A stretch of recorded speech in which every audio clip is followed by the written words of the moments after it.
We're going camping. But wait, I'm in my backyard. Can I really camp in my backyard and have a good time? Of course you can. And stick around, and we'll show you how. All right, so you've made the decision. You're gonna camp in your backyard. So, what do you need to do? How do you need to go about that? So the first thing you do is prepare. So how involved do you want to be? Do you want to just haul everything out here and say we're not going in the house at all? Or do you want to say, hey, we're only going in the house for the bathroom? Or, hey, we're going in and out of the house as much as we need to. It's not a big deal. Just set those rules up. And if those rules have to change, it's okay. I will say that, like I said before, you don't actually have to have a tent if you just have some sort of tarp that you want to use as a shelter. And the other thing you want to think about is meals. You know, if you want to eat outdoors, if you want to eat indoors and then come back out, whatever you guys want to do is perfectly fine. Mm-hmm. Just whatever is convenient for you and whatever you have fun with. Something else that you need to think about that isn't as bad are bugs. So obviously, if you treat your yard like I do, you know, to protect him, you don't have as much issues with bugs, but fly bugs still are there. Mosquitoes, those guys. I like these little wristbands. I find that they are pretty effective. They're just citronella. They seem to keep the bugs away pretty well. It doesn't bother me. It's not irritating. And then I don't have to smell like bug spray. The other thing you can use is citronella candles, tiki torches. I'm actually going to, when I build a fire, I probably will put a little bit of my lavender bush. I cut some trimming off and some of my mint and just kind of let it smolder. And I like the smell of that as well. Also, I like the smell of the campfire too. So you want to think about what you're going to do for bugs. You know, if you have ants in your yard, those kinds of things. Obviously, fire ants. Those are one thing you really want to watch out for. You don't want your kid accidentally crawling through the fire ant pile. I have kneeled down in one before. They do not like me. I do not like them. And then from there, you have your shelter. We talked about that. What you want to sleep on. Like I said, that's as extensive as you want it. But really, how do you get things started? You know, you can start at whatever time of the day you want to. The first thing I would recommend is that you throw on a backpack, you and your family, take a walk. You can walk down the road. You can walk as far. You can go to the park and walk. I actually can walk to the park from my house. So that's what I'm going to do. And that just gives you that feeling of you're actually out going to your campsite. I wouldn't say you'd have to throw your tent on or anything like that, especially this tent. As you can see, nobody would want me skipping down the road with my tent strapped to my back.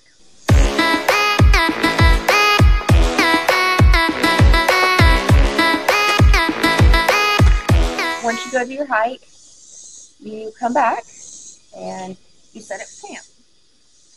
And I'll show you how to put the tent up. All right, guys, you've decided that you're going to camp outdoors, and now what do you do?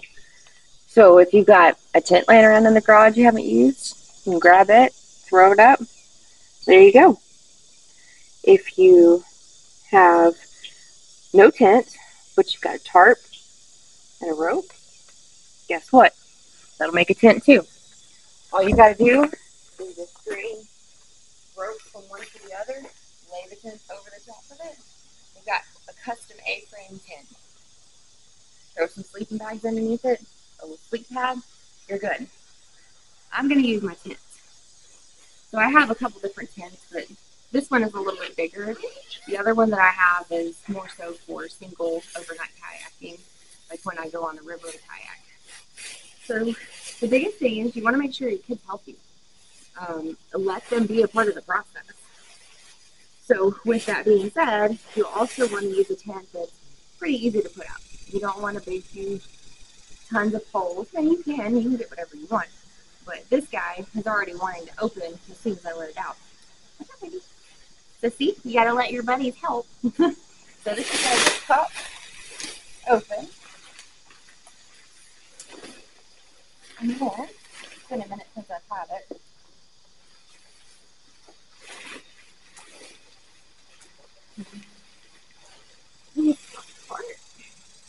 It's always a good idea too before, if you have a tent that you haven't put up. This is why we do this. So that way you are figuring out the kinks and figuring out the issues before you get out there in the woods. So backyard camping is a great way to break in the equipment, or, like I said, get the kids involved. So basically the tent's set up. Now I just have to stake it down. So what I'll do is I'll take some stakes and I will secure each corner, and then that's basically it. What are important things to look for tent location? So the biggest thing, and it's something I always forget until I go to lay down in it, you got to look for a good level area. You're going to be sleeping there, and you kind of take for granted the fact that when you sleep in your bed, you are on a nice flat area. So kind of stake out your yard, kind of see where the most level area was. This is the most level area I have, besides my concrete pad. It's pretty close to the fire pit. You don't want it to be right on top of the fire pit, of course, but you definitely want it to be, you know, within reason. So I'm going to go ahead and stake these guys down.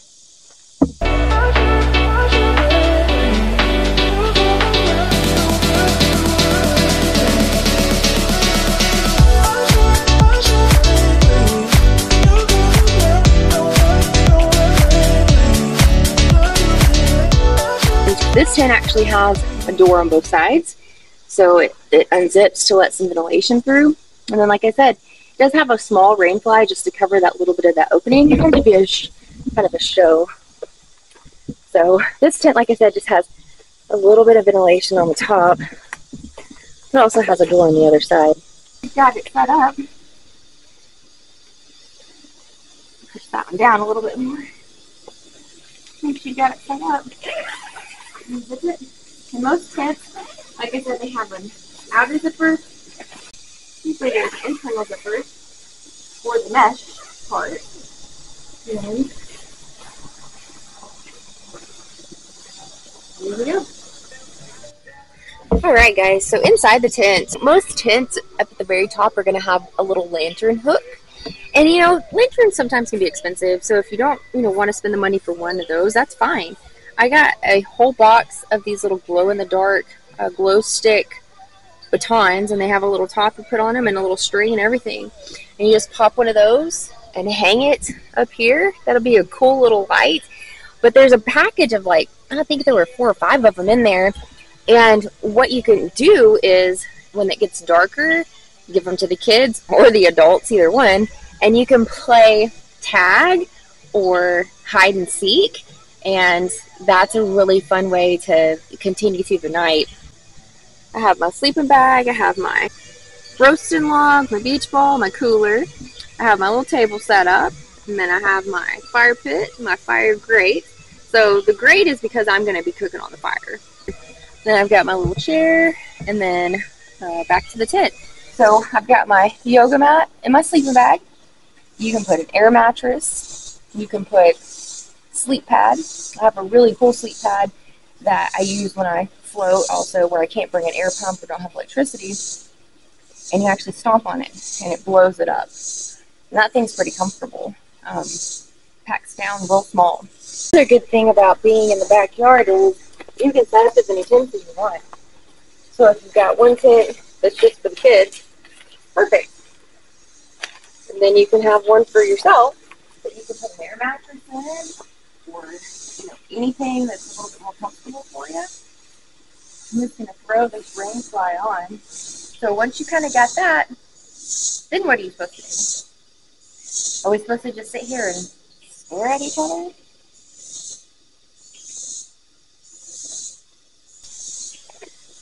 Heck no, you're not supposed to just sit around and stare at each other. You're supposed to be playing games. Alright guys, so what you want to do is get some backyard games going.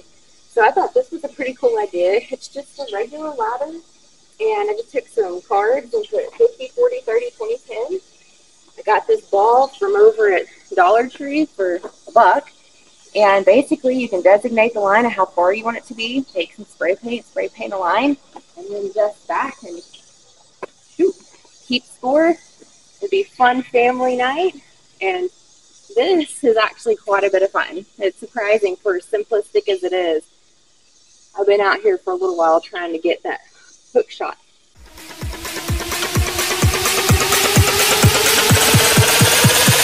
You can't tear it down.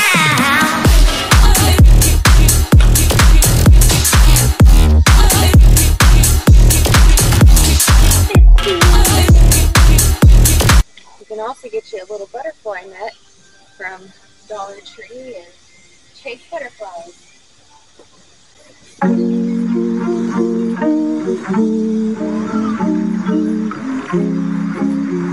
other things that you can do, obviously you can turn music on, have radio. Be courteous of your neighbors, remember that you are still in your neighborhood. But, you can still have music on. Something else that's kind of fun to get ready for the dark and to kind of help kids be a little more, not as scared. You got to think there's kind of some weird shadows and there's kind of some weird things that happen at night that kids may not be quite comfortable with. So something else to think about whenever you go to put the tent together, put their favorite animals in there, their little stuffed animals, give them, their favorite blankies, those things that are just comforting to them. Another great idea is I got these little containers at Dollar Tree and these little glow-in-the-dark bracelets. And you can just kind of curl them up and stick them in here and put as many as you want and kind of put some different designs. And then you put the back on. And then you got your little lantern that you can sit down in the tent with you. And it'll be great for like a little night light in the tent so that they won't see all those scary shadows. And this will kind of give them something fun to play with. And I guess they'll take them out and make bracelets and do all that and then put them back in. And then they've got their little night light for the night. I can remember camping out in the backyard with my dad and my brother. And we always told ghost stories. And they were not scary. They were just silly. And one night he was telling a story about the boogie monster or something, some kind of monster. And about that time, our big shaggy dog walked by and he goes, "And there it is!" And we all screamed and laughed, and it was so funny because it was the perfect timing. And I mean, I was little, and I still remember that 30-something years later. So that's why we're doing this, is just to make the memories. Let the kids stay up and giggle. Let them laugh. If they've got friends over, don't make them go to bed, super early. Don't be strict on them. And if they get scared, that's okay. Comfort them. Let them go inside. You don't want them to not want to do this. That's what the point of this is. You want them to get outside and to enjoy themselves. So anyway, this is, oh my gosh, guys. Holy crap. It's huge thing. Alright, maybe I'll get lucky. I'll be still. No. Oh, he's coming this way. I better get out of here.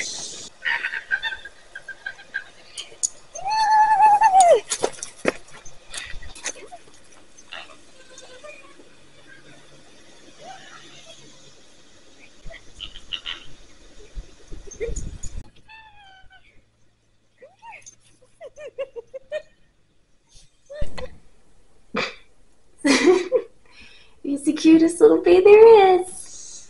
So once we've got this set up, next we're going to gather some stuff for firewood. So come on with me. Come on, Coop. Now we're going to talk about one of my favorite things, the fire. So before you even consider a fire, there's a few things you need to check out. Obviously, if there's a burn ban, if your neighborhood does allow fires, because the last thing you want is your neighbors calling the firefighters on you. I've even had that here where I was burning leaves in the front yard and I had a firefighter truck drive by at least 3 times. So you just want to check your ordinances and make sure that you can have a fire in your backyard. Once you check those things off, the next big thing is fire safety.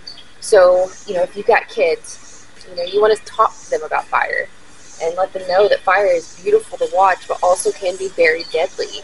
It's not something that you want to just willy-nilly, you know, have kids have access to without supervision. In the ER, I've seen lots of burns come in with children, you know, who just didn't have the right understanding for fire. So, big things about when you build a fire. You want to look at your overhang. I lit a fire once that was a little bigger than I realized, and I set the pine tree above me on fire. Luckily, I had, rule number 2, a water hose right there. Usually I'll have a hose or like a hoe or a shovel, depending on how big of a fire. If I'm burning large amounts of brush or something like that, then I definitely have both. In this case, I'll just have the hose ready. Number 3 is your location. Make sure you have a pit. As you can see, I have a very large fire pit here. You can line that pit with rocks. That's what I would recommend. You don't want to line it with really anything else. You can get those commercial fire pits as well. Usually they're metal bottom. Those would be just perfect. If you can't have a big fire like this, I'll show you an alternative that you can still have a fire, but maybe a little bit more controlled for you. So the first thing I do, obviously these are branches that I've just picked up from around the yard, but normally, because I have such a big pit, I'm not going to, but usually if you have a smaller pit, you want to kind of dig down. That helps secure the fire into a lower area, about, you know, a foot, and then line that with rocks, and that will help keep you secure.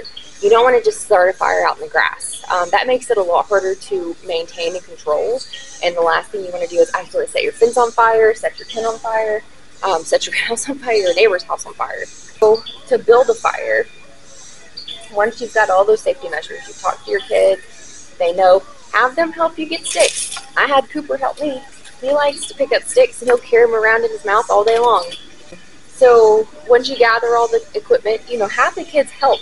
Have them see the process. Have them understand it. So how do you start it? So normally I wouldn't have this all bunched up like this, but usually what I like to do is have the bigger stuff kind of set to the side, and then the leaves and stuff more at the bottom, and then some of the smaller sticks to the other side. So fire starters, you can buy commercial fire starters. They work just fine. I like them pretty well. But if you don't want to do that, then another option is going to be old toilet paper roll, dryer lint. Perfect. Works really well. So I typically kind of put it at the bottom at almost like an angle. That way it burns appropriately. Now, remember with fire, what do you need? You need fuel, you need oxygen, you need heat. So you want to make sure that it has enough airflow to it that you don't want to suffocate it. And that's one of the biggest problems I have, is I get super excited and I start putting stuff on, and the next thing I know, my fire's kind of died out.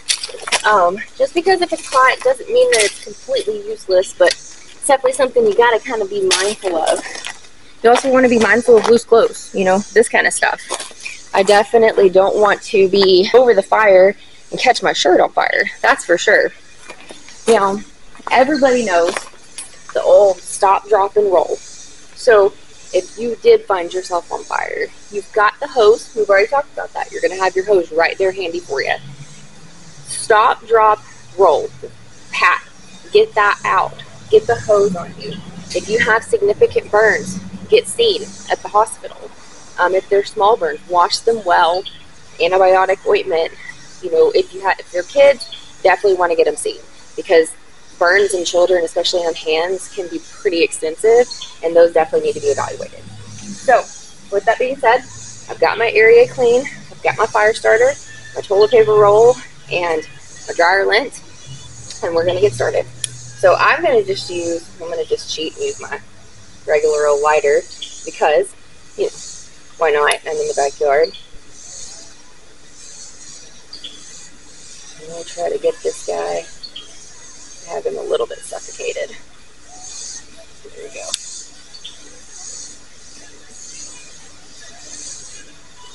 I usually like to kind of light them at both ends, and that kind of helps me out. There we go. So So the leaves are going to be smokier. Green leaves on it, it's going to smoke. So if you don't want smoke, don't put green leaves. And then from here, I'm going to start putting kind of the lighter stuff.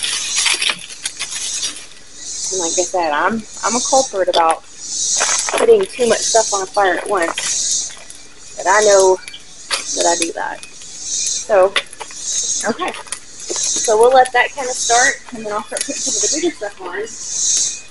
If you don't have, you know, a bunch of logs and stuff laying around, something else is an option. They have this at Walmart. I found it in the camping section. Sometimes they have actual hickory logs, but boy, they were expensive. But I have people I see all the time who are selling bricks of wood for, you know, $5, and so you can get it from them. But just because you don't have wood laying around like I did doesn't mean you can't still have fire. You just got to know where to get it. And a lot of times these little old guys that are selling wood, it's, you know, for a good cause, and that's how they make their money. And so you're not only getting what you need, but you're helping support somebody. So we're going to let this guy burn. One of the other things is make sure your kids know the only thing that goes on a burn pile, on a fire, is wood. You don't want to put in plastic and that kind of stuff in there, because we don't want toxins emitted, especially since we're going to be cooking on it. We don't want to have a bunch of stuff in the air. And so I'm going to let that burn just a little bit, and then we'll get the grate back over it, and then I'll go get food. Another idea or an alternative to an actual campfire is candles. So if you don't have the area where you can, or the city ordinance don't allow you to have an actual fire, you can get some candles, make a little fire ring around them, put them at different levels, and light them. And that kind of gives you that campfire feel, but I thought that was a pretty cool idea. Okay guys, well, what happens if you can't have a fire, or you're doing a balcony camp or an indoor camp? Well, there's a great solution for that. If you're doing this with kids, make it into a crafts project. You can make your own fire, and you can make this from lots of different materials. There was a felt one that I saw, and it was really cute. I'm just not that crafty. So as you can see, I'm not very crafty. So I just cut out strips of paper and put it on poster board, attached it to some pool noodles, and ta-da, I've got me an open fire. Starts to get dark and night starts. You can add some electric candles, so you still have that flickering effect. You still get that ambiance of the fire, but again, without the safety risks. Start with some chips.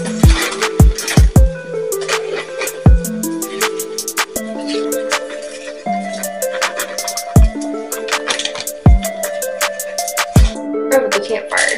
You can do this in the oven. I wouldn't put aluminum foil in the microwave, of course. Cover, pinch and fold, and that's really what we're going to have. Again, online, as opposed to trying to go over it. But I'm pretty excited about this goodness there. And I got some vanilla ice cream to put on the top of it. So the fire's died down just a little, so this is the perfect time for me to go ahead and set this stuff on here. It's going to be the nachos. Now, how do we pull them off? Well, you definitely don't want to just be grabbing it with your fingers. So I got some big barbecue tongs that I can use to grab them. And I'll get them and put them on my table.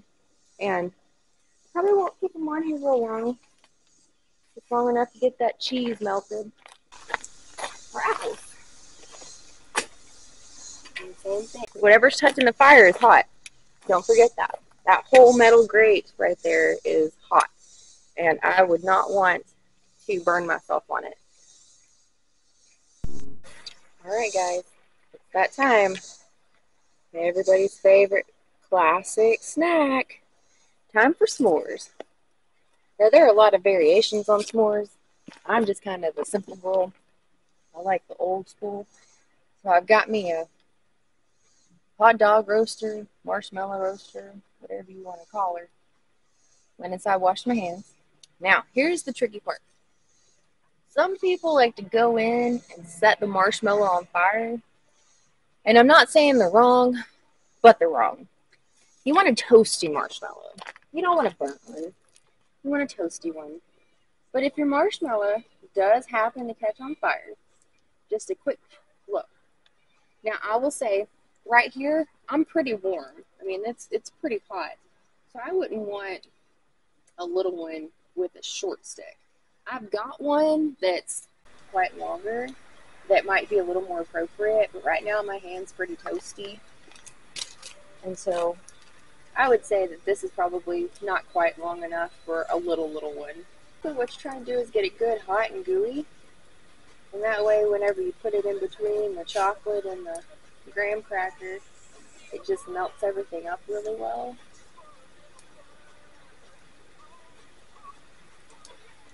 See, that's getting pretty warm on the knee and on the fingers there. Whoop, whoop. Oh, almost got too close on that one. That guy was getting... So when they get warm, they start to fluff. That's the fun part, watching them fluff. We used to do them, we had a electric stove. See? No, we don't want them burnt like that. So, they're starting to get soft enough that they're going to try to fall off, so that means it's time. Take a graham cracker,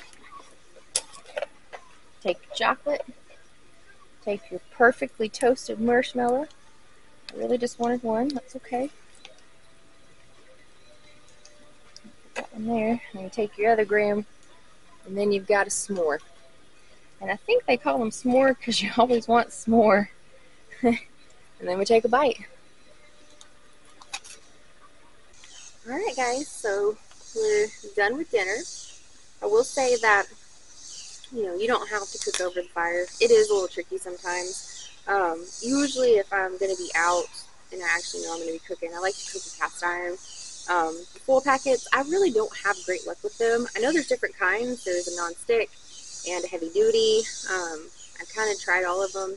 Even the apple things that I made, the apple packets, part of it was burnt, and you just don't know. You just kind of have to watch it. I could have pulled it off a while ago, but still, I mean, it still tasted good. It was just, part of it's burnt. So that's kind of part of it to be expected if you're going to be cooking over the fire. You can always cook over the oven. Got a barbecue grill, that'd be perfect. I mean, you could get even a little camp stove. If you really wanted to, you could even get a little Jetboil, which boils water. They have freeze-dried meals. I've used those before. They're not the best, they're not the worst. I mean, if you really wanted to put it all in like you were going to be out camping. So now I am going to wait until it gets a little bit darker. I'm going to get the fire going really good. I've got a little treat to show you guys with the fire that I think is super cool. But until then, I'm going to go back to throwing my ball into the ladder to see how many points I can get.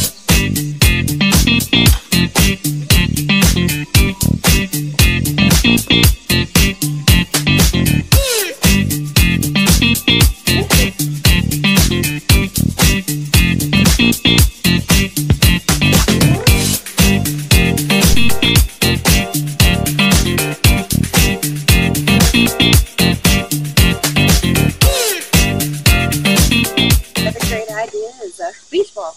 Got this from Dollar Tree again. You can just hit it back and forth. That's always a good old fun one. If you got some empty soda bottles, you can bowl with it and see who can yard bowl the best.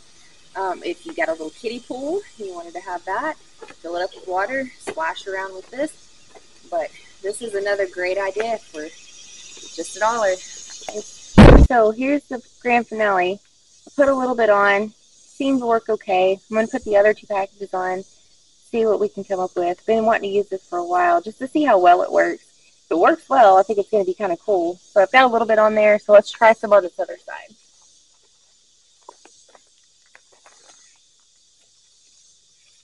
Probably a little bit better to see when it's super, super dark, but I got a little bit excited and wanted to see them before it got super, super dark.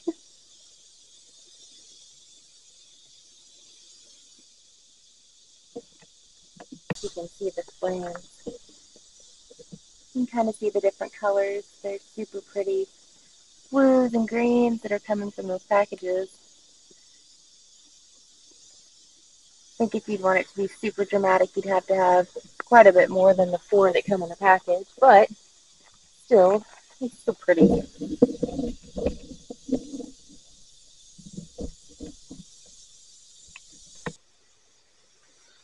All right, y'all. Well, this is one of the good things about camping in your backyard. The weather, when I looked earlier, was supposed to be fine, and all of a sudden the wind started kicking up, and it started thundering and lightning, and I think we're fixing to have a pretty good thunderstorm roll through, so I just moved my tent to my covered porch, and this is where I'll be. I've got my little lantern that I made. It turned out super cute with my little glow lights and my little container. It's plastic, so it's safe for kids. If they drop it, they're not going to break it or cut themselves, and it just pops on and off. And I've got my little lantern around my neck. I took it out from the rooftop there just so I could wear it around my neck. Thought this would be a great idea if I was going to play glow-in-the-dark tag. The most important thing after this is I'm going to make sure the fire's out.